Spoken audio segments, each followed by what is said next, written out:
Hello বন্ধুরা, তোমরা সবাই কেমন আছো? আশা করছি অনেক ভালো আছো। তো সকাল থেকে আজকের ব্লগটি তো একটু একটু করে শেয়ার করব তোমাদের সাথে, আশা করি ভালো লাগবে। তো জীবনে যা কিছু আছে সব কিছু নিজের জন্য, অন্যের জন্য ভেবে লাভ নাই, যত ভাববে তত যন্ত্রণা পাবে। তো যাই হোক, এখানে একটু বিকেলবেলা একটু ছোলা বুট খাবো, সে কারণে এই বুটটা রেডি করে রেখে দিচ্ছি। আর আজকে একদম সকাল সকাল উঠেছি, সকাল সকাল উঠে সব কাজকর্ম শেষ করতেছি।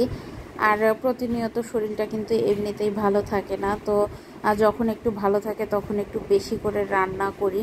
আর মাছগুলো এই তেলের মধ্যে ভেজে নিব, তো তারপর একটা ঝোল রান্না করব।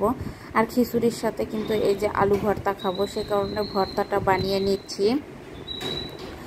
তো এভাবেই কাজগুলো করতে হয়। আসলে যখন ভালো লাগে না তখন কিন্তু আমি কিছুই করি না, সব ওরকমই থাকে, কারণ এখন শরীর আমার অত বেশি ভালো নাই।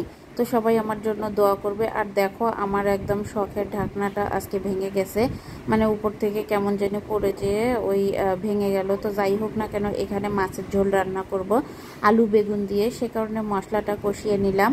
তো নেয়ার পর এখানে আমি এগুলো কষিয়ে নিব। আর মাছটা তো তেলে ভেজে নিয়েছি, সেটা এর ভিতরে ছেড়ে দেব।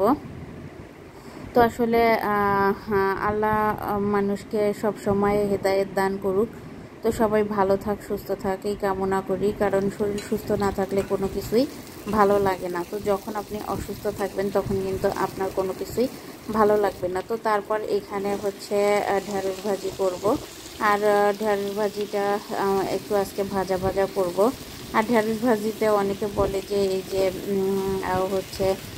ইয়া থাকে, মানে আমাদের এদিকে তো নেলপা বলে, তো কার ওইদিকে কি বলে আমি জানি না। তো এরকম থাকলে কিন্তু একটু লেবু দিলে আর ঢেঁড়স ভাজিটা একদম ঝরঝরে হয়ে যায়। তো আজকে সকাল থেকে সারা দিনের এই সব রান্না বান্না করে কাটিয়ে দিলাম। আর তোমরা যারা আমার ভিডিও দেখো, আমাকে পছন্দ করো, তারা সব সময় পাশে থেকো, সাপোর্ট করো।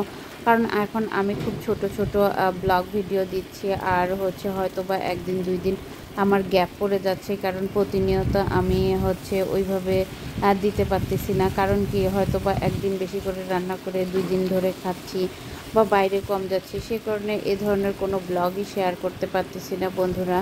তো কেউ আমাকে ভুলে যেও না। তো সবাই এই যে ঢেঁড়স ভাজিটা ঝরঝরে হবে, লেবু দিয়ে দিয়েছি। তো সবাই পাশে থেকেও সাপোর্ট করো। তো সবার জন্য অনেক অনেক দোয়া আর ভালোবাসা, কারণ সবাই যদি আমার পাশে থাকে তাহলে অবশ্যই এগিয়ে যাব। আর দেখো বন্ধুরা, এই যে অবশেষে আমার ঢেঁড়স ভাজিটা হয়ে গেছে, আর এটা কিন্তু বেশ ঝরঝরেও হয়েছে। তো তারপর এই যে সমস্ত রান্নাবান্না শেষ, এখন আমি জাস্ট ভাত বসাই দিব। তো ভাতটা বসাই দিলে এই যে চুলার পার এগুলো সব পরিষ্কার করলেই আমার কাজ শেষ। তা বন্ধুরা, আজকে এ পর্যন্ত, দেখা হবে নেক্সট কোনো ব্লগে। তো সে পর্যন্ত সবাই ভালো থাকবে, সুস্থ থাকবে, আমার জন্য দোয়া করবে। আর তোমাদের জন্য অনেক অনেক দোয়া আর ভালোবাসা রইল বন্ধুরা। জীবনে যাই কিছু হোক না কেন, নিজের জন্য ভাবো, নিজের সংসারের জন্য ভাবো।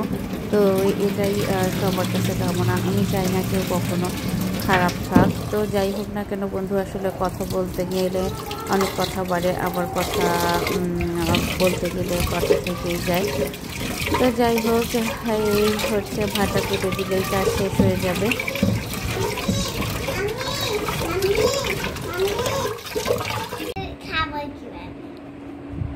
কেন আসে তো ওখানে?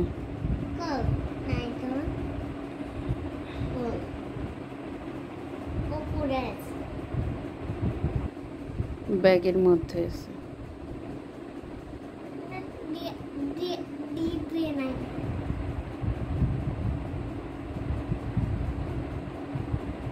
খুব খুশি।